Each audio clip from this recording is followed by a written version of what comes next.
Hi guys. Right, I went for the ambulatory testing today at the hospital, and this is hilarious because I was saying this was going to happen. And my oxygen was at 98 the whole way through this 6-minute walk test, which was quite ridiculous. I'll stick up a picture of the distance I had to walk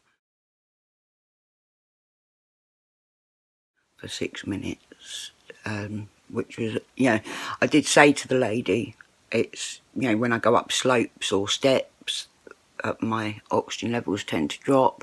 When I lay down, my oxygen levels tend to drop. When I'm doing vigorous activity, that's when my oxygen levels tend to drop, not when I'm walking slowly up and down.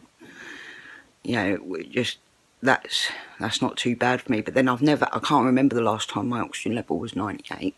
At first I thought maybe my oximeter at home is completely wrong, but then I got home and I tested my oxygen level and it was at 98 here as well. I was like, this has never happened.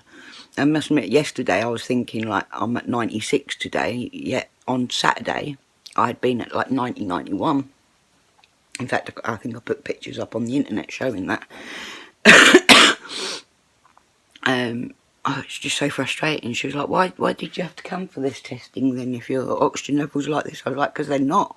And it's not just me saying so. This is the only reason I was sent for this test, was because every time I was getting to the hospital for the pulmonary clinic, my oxygen levels were 90 and below just from getting there. And that's happened a couple of times, and so my pulmonary consultant sent me for the ambulatory testing.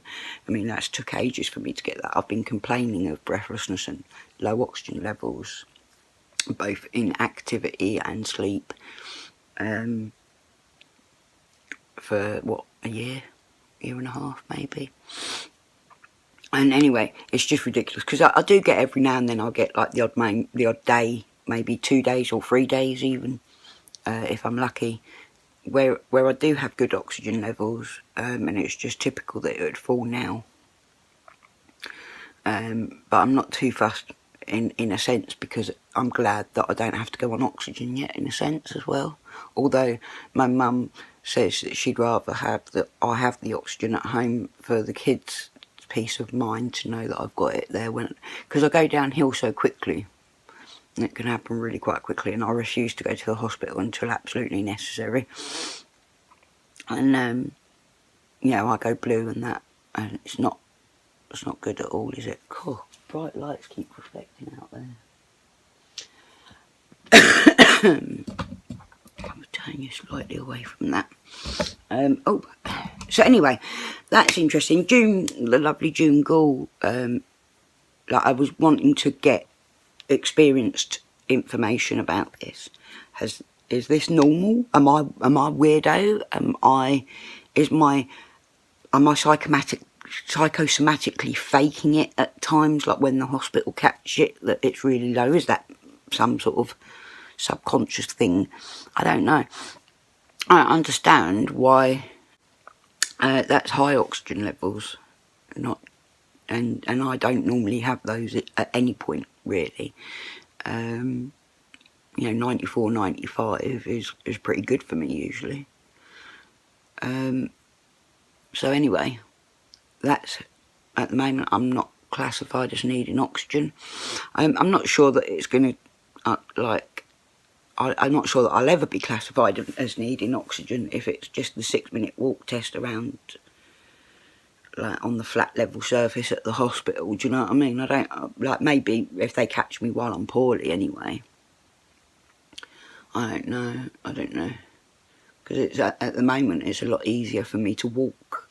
It's not as painful, and that when I was in pain all the time, my oxygen levels, it would be a real struggle walking. So maybe that impacts my oxygen levels as well. It depends how my ankles and knees are, and how I can, whether or not I can walk at that point in time. I mean, my mobility and my joint swelling and pain changes daily. You can't predict where I'm going to be at, what I'm going to be feeling. At the moment, this arm is just, this hand's been bad as well for the last week, so I haven't been able to create anything, which has been really annoying. But things like my back, my ankles and my knees have been quite good for a couple of weeks. So you got to just take it as it comes, I think, and I'll just keep going with the flow at the moment. If I do need oxygen, I'm sure they'll pick up on it eventually. I feel like my lips are a bit blue now, funnily enough. It's funny, isn't it, how it works. Anyway, yeah, I was looking for a bit of advice, information from you guys, if you've got like the lung diseases. At what point did you need oxygen, if you are on oxygen, obviously. Did you have this? Did you have days where you'd have 98% and then other days where you'd be 91%? SpO2, I should say. I'm very confused by it. It's just like, I can't remember the last time I was hitting 98. So anyway, maybe I'm having a remarkable, miraculous recovery. That would be nice, wouldn't it? It is frustrating though, because I mean, I know that like just last night I was laying there and it was at 92, I think, and I was feeling breathless and that. And for most of this week I've been very wheezing and crackling, and then suddenly yesterday I started feeling much better. So yeah, I'm not too fussed. Like, I was worried about looking like an idiot at first, because I tend to finally get these tests and then it happens to be on at a point where I'm doing quite well and I look like an idiot. But such is the course with chronic health, and I do think like it'd have been better if they'd have done it while I was in hospital at that point, because they can do it more like as you're actually moving about and doing it. Like if I go and have a shower in the hospital, I can't breathe at all, I'm half dead, do you know what I mean? The exertion of doing something like having a shower is much different from walking this silly little path, because it can take 6 months to get another one of these tests through. And yet I can change like within a couple of days. I'll be really bad or really good. So anyway, I can't keep complaining about it, because I haven't got any choice over the matter. It's in doctors' hands, and I think doctors don't really get a full picture of what goes on in our world. Anyway, it's a good sign. It means that my lungs are doing a lot better than they were, and I've got to appreciate that, you know. Certainly when things all went wrong with my lungs and the way things have been going over the last year or so, I've definitely felt like that I needed to be on oxygen, or that I needed that I was getting really quite seriously ill, because it's been really hard to breathe. It's been a struggle. I feel exhausted from it half the time.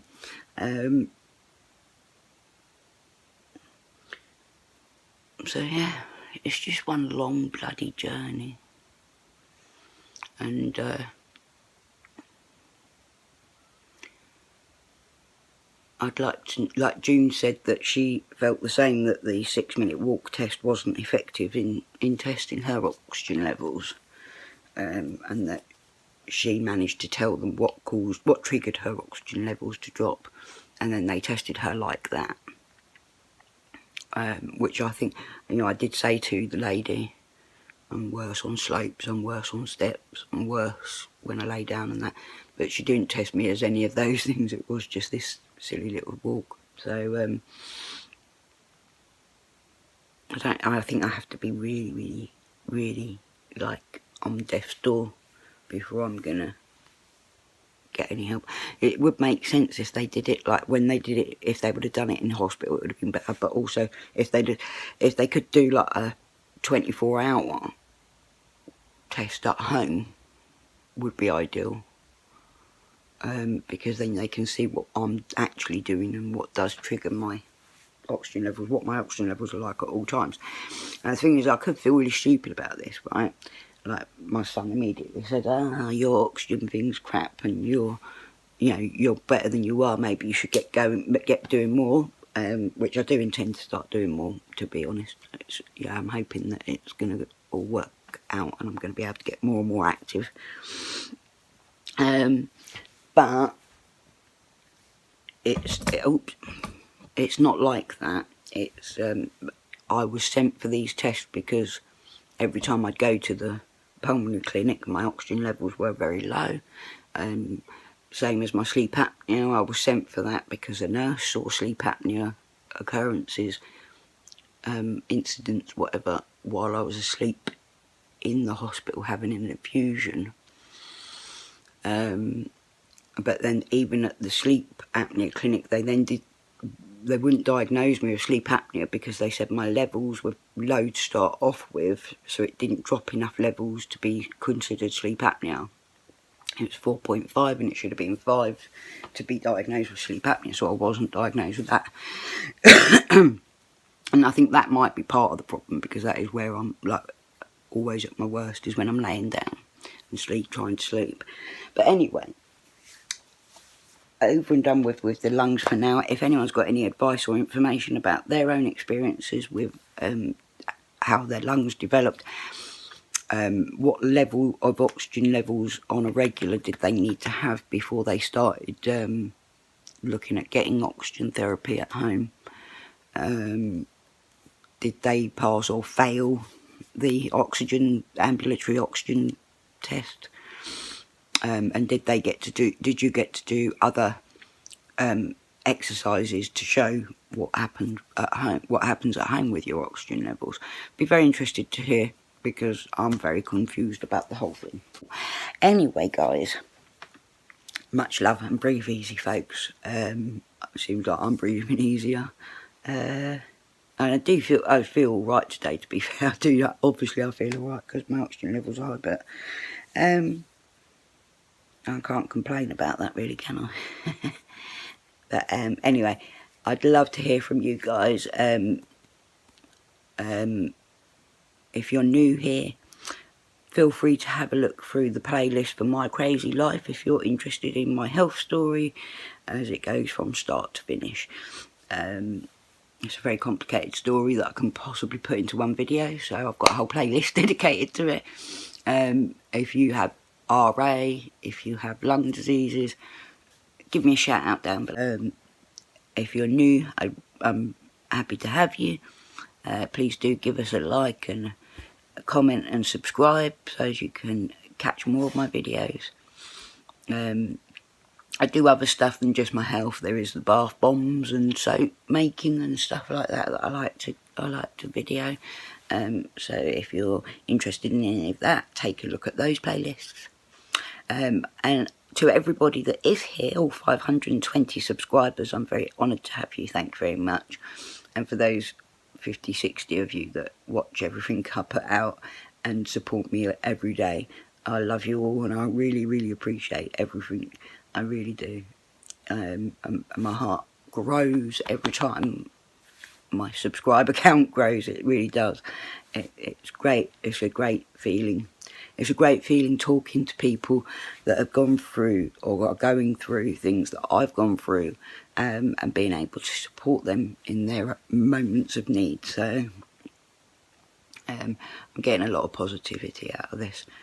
And I think it's quite remarkable to have documented not only my decline in health, but also as I've got better as well, because this whole change with the RA has really made a difference to everything, as you can probably tell from my other videos compared to now. So I've got to go, because otherwise this video is going to go off forever. Much love, guys. Breathe easy, and I'll see you again soon.